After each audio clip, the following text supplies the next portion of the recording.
but they agreed about Hamas, as the whole world agrees about Hamas. People are allowed to disagree. There's nothing wrong with disagreements. That's what makes life interesting.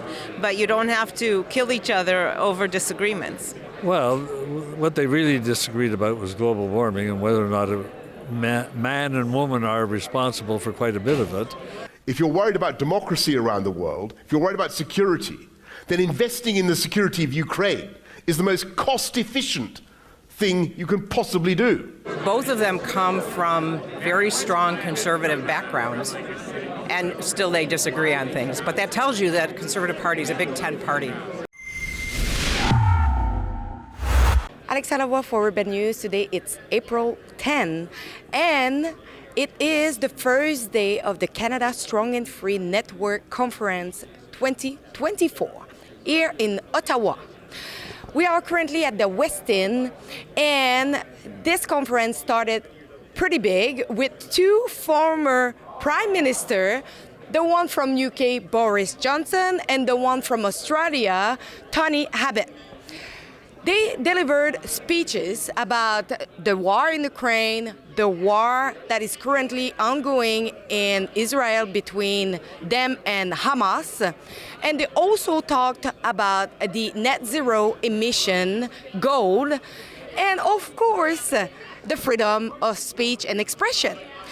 So they slightly disagree on some topic, and I will show you some excerpt of what had been said so far. But I wanted to take the moment to speak with some attendees to know, first of all, their impression about the speech, and also what they think about the slight disagreement between both of the former prime minister. So let's check it out. What I would say to the skeptics about Ukraine is, if you're worried about the rise of autocracies around the world, as Tony and I certainly are, and I know you are, if you're worried about the long-term ability of America to remain the superpower, if you're worried about democracy around the world, if you're worried about security, then investing in the security of Ukraine is the most cost-efficient thing you can possibly do. The last thing we should be doing is effectively forcing the Ukrainians to capitulate by refusing to give them the weaponry they need, not just to survive, but to win. You know, the tanks, we said we began with 6 months, a year. I can't remember how long it was. We said, oh, it would be incendiary, it would be escalatory to give the Ukrainians tanks. We finally gave them tanks. We said, oh, no, we can't give them the ATACMS, we can't give them the HIMARS, the long-range fires, the deep fires that they need. We're finally giving them. The lesson is that the Ukrainians will do the job if we give them the tools. Let's give them the tools. It's a good representation that our conservative movement is global, and we need to be working with our allies in the United Kingdom, in Australia, in New Zealand, in America, to build the conservative values across all of the Western world. Well, I thought Boris Johnson, I came to see him really, and I thought he was terrific. I was not disappointed. I thought he was very outspoken, as we expect him to be. I predict that he is going to try again to be the Prime Minister of Britain. People were sort of laughing, is he or isn't he, when the moderator said, well, we want you back in office, but I think he'd want to be back in office too. And I think he'd be very interesting if he was. I think Ukraine is a very big issue, and I think that where he stands is where I stand, and I was very glad to hear him say what he had to say.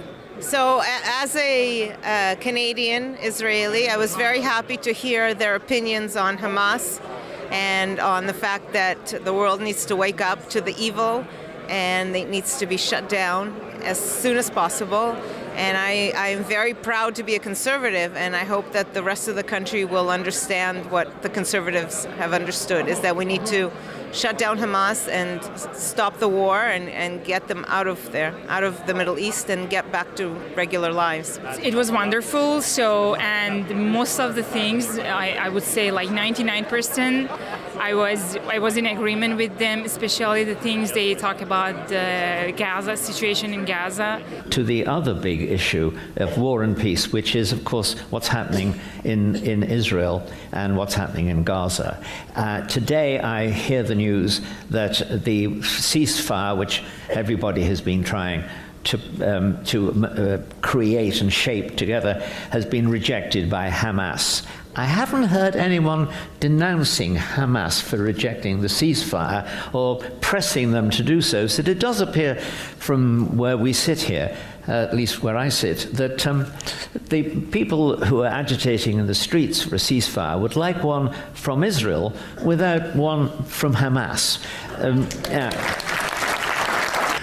You've got the weird phenomenon of queers for Palestine when if they were in Gaza, the chances are they would be at risk of being tossed off a tall building. So we just have to be, I think, absolutely crystal clear where the right and the wrong is here. Now, what would any elected Prime Minister do in those circumstances? What do you do when 10,000 of your population have been murdered in a terrorist attack? Of course you have to find the people who did it, and you have to make sure that they can't do it again. That's your fundamental. That is what you're elected to do. They're free to say what they think because they're not political anymore. And they actually said some things that probably are going to drive some people out there crazy, but people here agreed with them. They talked about the environment, and I thought a lot of the stuff that they said there was very common sense. Nobody wants to see a bad environment. Nobody wants to see dirty air, dirty water, or whatever. But you can't kill an economy and a whole lifestyle just to meet these artificial limits. I was a massive climate change skeptic when I used to write terrible things, which you can find in my.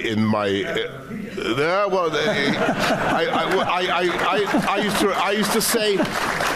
That's why we like. I used to say that wind power. I used to say that you could forest the whole of Britain with wind power and it wouldn't pull the skin off a rice pudding, and all those kind of things.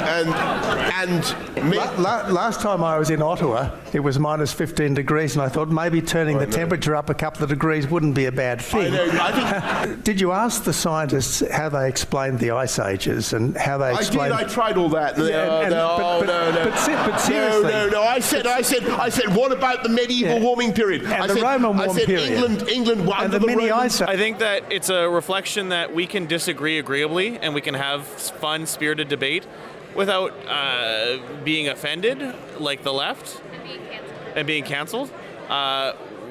We have different perspectives of how to go about things. We all agree on our foundational visions of freedom, of the family, of putting forward the best government possible to have the common man be the most successful possible. Although they're from Commonwealth countries, and the same, parties, but in the approach, and because they rule different countries, so of course we have different favors, but that's the natural thing, But they agreed about Hamas, as the whole world agrees about Hamas. People are allowed to disagree. There's nothing wrong with disagreements. That's what makes life interesting. But you don't have to kill each other over disagreements. Well, what they really disagreed about was global warming and whether or not man and woman are responsible for quite a bit of it. I tend to share Boris's view more that people are involved with it. But there's no doubt that Tony Abbott had a good point. There used to be an ice age in the world, and it all melted away, and that wasn't done by gas burning in internal combustion engines. I would hope that they would disagree on some things. They're from two very different countries, even though people tend to lump, UK, Australia, New Zealand, even Canada together. They're very different countries with very, very different sort of lifestyles and things like that. And I think they were reflecting that. What's interesting is that both of them come from very strong conservative backgrounds, and still they disagree on things. But that tells you that Conservative Party is a big tent party. Don't forget to go over rebelfieldreports.com if you think that it's important that Rebel News is all the way across Canada to report the other side of the story. So go over rebelfieldreports.com and chip in what you can.